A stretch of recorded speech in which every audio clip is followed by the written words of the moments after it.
Hey everyone, today I'm going to share two real and scary stories that happened during the summer. So grab a coffee and dive into these tales. During the summer, I like to spend my time doing outdoor activities. I spend this season with my family in Monson, Pennsylvania, a small and peaceful town perfect for those who appreciate nature.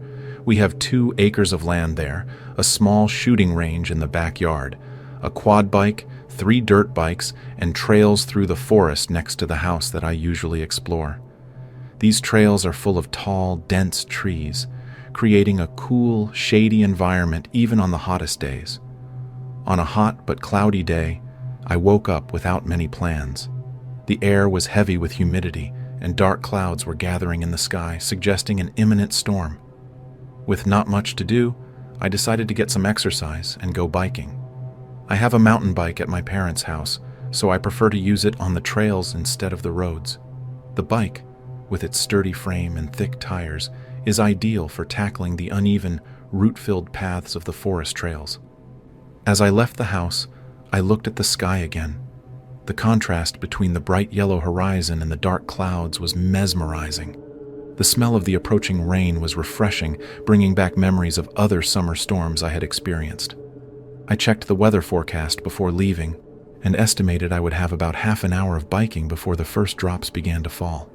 Even if I got a bit wet, I wouldn't mind. I like feeling nature around me, even in its rawest form. I headed towards the forest trail. The wind gusts were strong, making the leaves dance frantically and producing an almost deafening sound. This was my favorite weather for biking. There was something exhilarating about the combination of wind, the anticipation of rain, and the physical challenge. Much of the initial route was a steep climb, requiring a lot of effort from my legs. The return, however, would be rewarding, with a fast descent that would allow me to relax and enjoy the adrenaline. The climb eventually peaked at a small clearing in the forest, a place I used to rest and catch my breath. This clearing was like a personal sanctuary, a space where I could connect with myself, surrounded only by the sounds and smells of nature.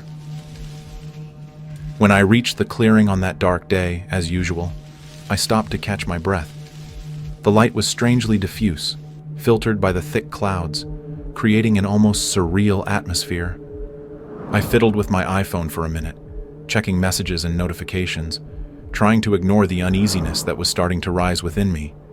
That's when I realized the sound of the wind and leaves had stopped abruptly, replaced by an eerie silence. There was no more wind. I looked around, surprised and a little intrigued. I had never seen such a strong gust stop so abruptly. I looked around, starting to feel a strange sensation. I thought I was hearing some kind of voice, a very high-pitched, almost inaudible voice. I hoped it was just an animal, like a bird. The darkness under the clouds and trees, the silence, the heavy sky, and now these sounds I was hearing all together created an inexplicably scary atmosphere, especially since I was alone. With each passing second, my uneasiness grew. Then, perhaps because of the absolute silence, I was able to hear twigs snapping not far away.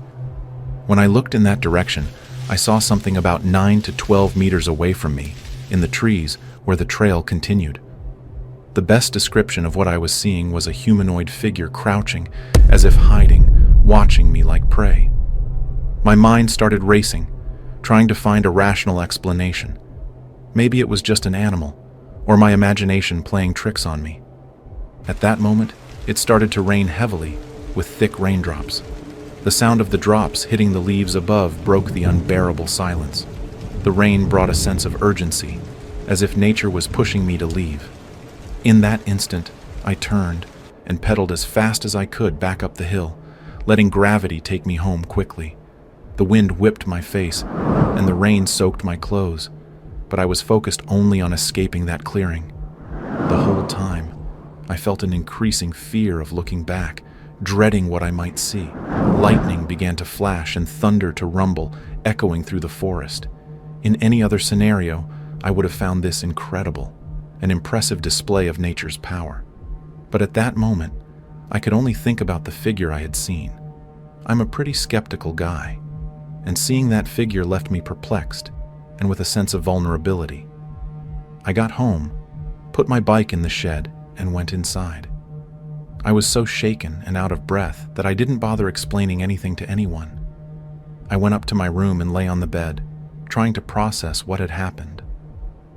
That night, I had a nightmare about the incident, seeing a demonic figure in the forest at night floating towards me. I woke up with my heart racing, relieved it was just a dream. The experience left me shaken, and to this day, when I think about that day, a feeling of unease envelops me. It was a disturbing day and night, etched into my memory. During the summer, my coastal town transforms into a vibrant and lively place on the weekends. The beaches are filled with tourists and locals, all seeking fun under the sun. My friends and I used to enjoy every free moment, spending days at the beach or at a friend's pool. At night, the fun continued at seaside bars, where music and laughter filled the air.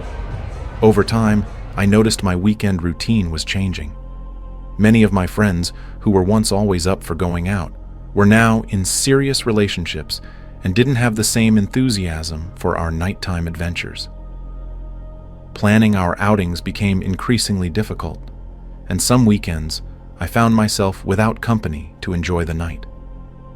One of those nights, while I was with a group of friends at our favorite beach bar, two guys approached us.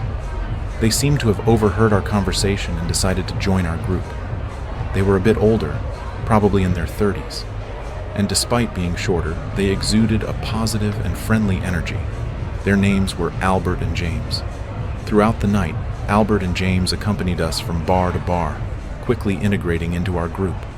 Albert left earlier, but James decided to stay out with us longer. He seemed particularly interested in me, as our conversation flowed naturally. When my friends decided to go home, I wanted to leave too, but James seemed disappointed, as if he wanted to keep the night going until the bars closed. To reassure him, I said we would see each other again soon and said goodbye. The following weekend, I found myself without company again, as none of my friends were available to go out. While trying to make new plans, I received a message from James. He asked what I was doing that night, and when I replied that I had no plans, he suggested we go to a beach bar. I accepted the offer, needing something to do, and since he and Albert had been nice the last time. James offered to pick me up since I didn't have a car. When he arrived at my house around 9 or 10, I went to the back seat, expecting to see Albert in the passenger seat. However, James told me to sit in the front, and I realized he was alone. On the way to the bar, I asked if Albert or anyone else would be joining us, and James said probably yes. I found it a bit odd, but I didn't want to ruin the night, and continued. He suggested we go to a local bar first for some drinks before heading to the beach bar with the dance floor. I agreed. The bar was small and dark, with red lighting creating a somber atmosphere. James ordered several rounds of drinks for us. I had already had a few shots before leaving home, and after these drinks I was quite drunk. I needed to go to the bathroom, and when I returned, James had 2 more drinks ready at the counter. I was surprised by the amount of drinks he was buying, thinking maybe it was common among older people. After drinking that last drink, my memory went completely blank. The next thing I remember is waking up in a completely dark room. I was on the floor, fumbling in my pockets for my phone, but found nothing. I stood up and, with my arms outstretched, looked for a wall. Finally, I found a light switch. I was in a small room with a concrete floor, a water heater, and household cleaning items like a bucket and mop. There was a closed door. I was extremely confused and terrified. Where was I? I slowly opened the door, which led to another dark room. Some light from the first room leaked out, revealing a basement with carpet and some furniture. Not finding a light switch, I moved through the dark, bumping into things, looking for the stairs. That's when I heard movement behind me, like someone getting up from a couch, followed by the familiar voice of James calling my name. I screamed, turning toward the darkness. I could only see the outline of his body across the room. He asked me to calm down, explaining that it wasn't what I thought, that I had gotten too drunk at the bar, so he brought me to his house. All I could say was, Why did you put me in that room on the floor? Where are my things?" My voice was weak. He approached, saying all my things were upstairs and asked me to relax and go back to sleep. I said I was leaving and asked him to take me to get my things and go home. He responded in a threatening tone, "No, you're not leaving." At that moment, I physically threatened him, and he hinted that he had some kind of weapon and would use it if I tried to leave. He claimed I was too drunk to drive. I kept insisting that I would call an Uber. He then told me to relax, that he would bring a glass of water and I should go back to sleep. I was in a panic, not knowing what to do. I didn't know what he planned, but the situation was a major red flag. James walked past me and went upstairs. When he reached the top, I heard the basement door lock. I searched for a blunt object I could use as a weapon, but there was nothing. I went up the stairs and waited behind the door. Maybe 5 minutes passed before I heard the sound of the door unlocking. As soon as the door opened, I pushed James to the ground and pinned him down. I screamed, demanding to know where my phone and wallet were. He said they were on the kitchen table. I asked if he had any weapons, and he mentioned a razor in his pocket. I took the razor and he explained, struggling, that he was just taking care of me. I got up, went to the kitchen, grabbed my things, and quickly left the house. I called my brother, who was also my roommate, and explained everything, asking him to pick me up. He came immediately. The next day, I went to an emergency room and they found Rohypnol in my urine, confirming that I had been drugged. I spoke with a lawyer and filed a civil lawsuit against James.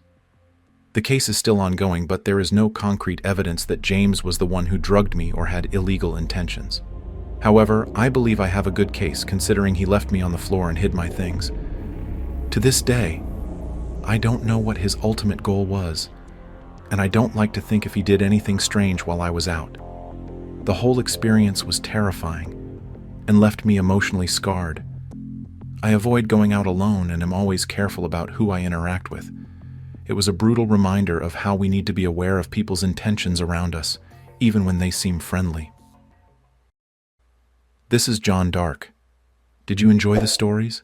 I recommend watching this other video where I talk about real horror stories on farms. If you liked the video, leave a like and subscribe to the channel to stay up to date with more stories like these. See you next time.